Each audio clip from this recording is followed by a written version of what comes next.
Hello guys, welcome back to TFD. We've got to talk about this one because, honestly, this was a real game. Like a real damn game where both teams were actually fighting out there. A lot of people came into this thinking it was going to be an easy blowout, like Spain by 50 type of talk. And yeah, some of those predictions were pretty wild, almost laughable when you look back at them now. But that's not what happened at all. Spain women's national basketball team came out and actually made United States women's national basketball team work for everything tonight. And when I say everything, I mean every damn possession felt like a grind. What's interesting, too, is Spain rotated more players than the USA did, and they even left Maria Conde out of the lineup completely. That's a big piece to sit, a really big one, actually. And yet, they still managed to make this game competitive. When you can sit a player like that and still hang around, that tells you the team has some real depth. For me, this was really a night where the veterans stepped up. Paige Bueckers and Caitlin Clark were solid, not spectacular, but they did their jobs. Sometimes that's what winning basketball looks like. Not every night is a highlight reel explosion. Sometimes you just have to grind your way through it and deal with the ugly parts of the game. Caitlin especially had a strange stat line. It was probably her worst shooting night, which happens to literally every scorer at some point. Even the best shooters have nights where the damn ball just refuses to go in. But defensively, it might have been her best performance of the run. She was active, she was engaged, and you could see the effort on that side of the floor. Her playmaking was also strong. Spain made the offense tough to run, so she had to adjust and find different ways to create. That's part of being a real point guard. Derica Hamby did what she always does, run the floor and finish plays. Seriously, Hamby is one of those players who just quietly does the dirty work every single night, running in transition, finishing around the rim, grabbing tough rebounds. It's not always flashy, but it's incredibly valuable. But the real difference makers were Kelsey Plum and Kalia Copper. Those two were absolutely exceptional tonight, like flat out cooking out there. You could see the confidence, the aggression, the willingness to attack. When they got going, the whole energy of the game shifted. And honestly, that's the kind of firepower that makes this roster scary as hell when everything clicks. One thing though, and yeah, this is something people have been noticing for a while, Chelsea Gray and Caitlin Clark on the floor together just doesn't work. It messes with the rhythm, it clogs up the flow of the offense, and sometimes it just looks awkward as hell, like two great players trying to run the same space at the same time. And honestly, sometimes when you watch it, you can't help but laugh a little in frustration because you're sitting there thinking, why the hell are we still trying this? It's not that either player is bad, far from it. They're both elite, but together the timing just feels off. The ball movement slows down, the spacing gets weird, and the offense loses some of its natural flow. And in games like this, where every possession matters, that kind of stuff becomes really noticeable. So yeah, that pairing probably shouldn't happen again. Sometimes coaches try things, and sometimes those experiments just don't work worth a damn.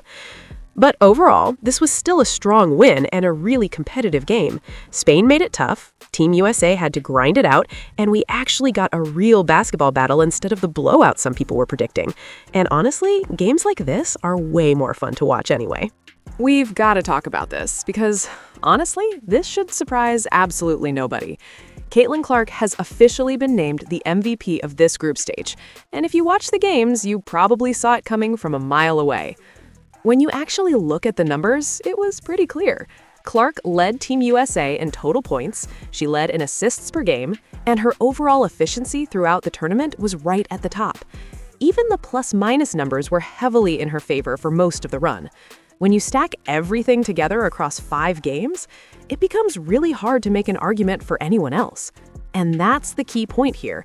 Over the entire stretch of games, she was simply the most impactful player on the floor for Team USA. Now, some people might try to bring up other names. Paige Bueckers had some really solid moments. She played well and had a few games where she controlled the tempo. But when you look at the full stat sheet, Paige wasn't top 3 in scoring, and she wasn't top 3 in assists either. She had good performances, but the overall production just didn't stack up to Clark's. So then you have Kalia Copper, who definitely had flashes of brilliance. When Copper's locked in, she's one of the most explosive scorers on the floor. But the problem is, she also had a couple of quiet games during the stretch. Those inconsistent performances made it really difficult to build a serious MVP case around her. That's why this award felt almost inevitable. When you combine scoring, playmaking, and overall impact on the offense, Clark was just ahead of everyone else. And remember, this isn't about one single performance. MVP awards like this usually come down to accumulation, who consistently produced over the entire tournament. Clark checked every one of those boxes. And because the moment the results dropped, the conversation started immediately. It's one of those situations where the numbers don't lie. The numbers back it up, the eye test backs it up, and the overall results back it up. Team USA dominated these games. They were winning by huge margins, sometimes around 40 points on average. When a team is blowing opponents out like that, the focus shifts even more to individual contributions on offense, and Clark's playmaking and scoring were the driving force behind that dominance. Now, of course, there are always debates when MVP awards happen. Some people will try to argue about defense, others will point to single standout games from different players. But when the team is winning by massive margins every night, individual defensive debates usually take a back seat to offensive impact. And that's where Clark really separated herself. Even in games where her shooting wasn't perfect, she was still creating plays for everyone else. The passing, the court vision, the way she stretches the defense with those deep threes, it all changes how teams have to guard Team USA. And that's something numbers don't always fully capture. Every time Clark brings the ball up the floor, defenses have to make a decision. Do they press her? Do they trap her? Do they back off because of the shooting range?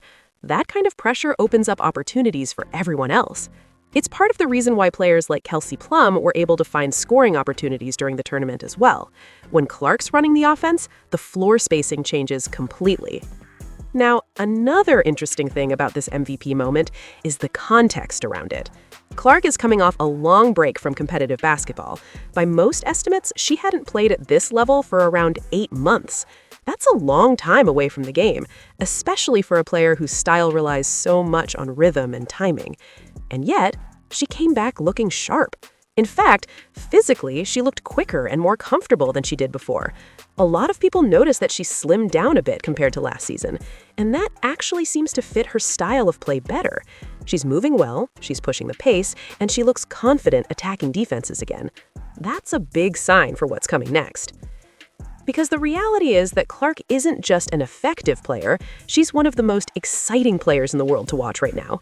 And when we talk about excitement in basketball, it's not always about who the absolute best player is. There are dominant bigs, there are elite defenders, there are players who control games in different ways. But Clark brings something unique. The logo threes, the no-look passes, the moments where a possession suddenly turns into something unbelievable. Those are the plays people tune in to see. Every single game during this stretch had at least one moment where Clark did something that made you stop and rewind the play. That's part of what makes her such a huge draw in the sport right now. Now, to be clear, saying that doesn't necessarily mean she's the absolute best player in the world today. There are still players like A'ja Wilson who have incredibly strong arguments for that title. But when it comes to guards, especially from an entertainment and impact perspective, Clark is right at the top. She's the kind of player who can change a game with one possession. And that's why awards like this MVP recognition feel deserved. It's not just about the numbers, even though the numbers were excellent. It's about how she controls the flow of the game and creates those moments that define entire matchups. Now, the next thing everyone is waiting to see is the All-Star 5 for the tournament. At the time of recording this, that list hadn't fully been revealed yet, so it'll be interesting to see who ends up making it. You would expect at least 2 American players on that list, and Clark, obviously being MVP, almost guarantees her spot there. After that, names like Paige Bueckers or Kelsey Plum could easily be part of the conversation, depending on how the voting plays out.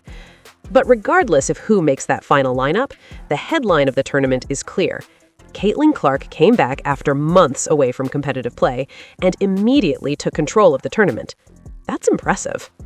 So yeah, congratulations to Caitlin Clark on a well-deserved MVP award. If you guys agree with the decision, let me know in the comments. And of course, don't forget to like the video and subscribe if you're new here. We're pushing towards the next subscriber milestone, and every single one helps the channel grow. Anyway, that's the video. I'll see you guys in the next one.